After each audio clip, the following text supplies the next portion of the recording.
Dwi wedi darllen Nadolig llawen Pump Prysur a 5 mewn penbleth. Ges i nhw efo Siôn Corn a roedd yn dda.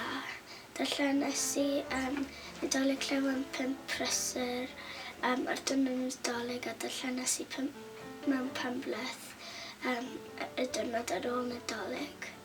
Yn y Nadolig llawen y Pump Prysur o'n i'n hoffi pan oedd Tom yn digyddio rhoi Llanrhegion yn ei ganol. Fyswn nhw'n rhoi 10 allan o 10 i'r llyfrau Pump Prysur.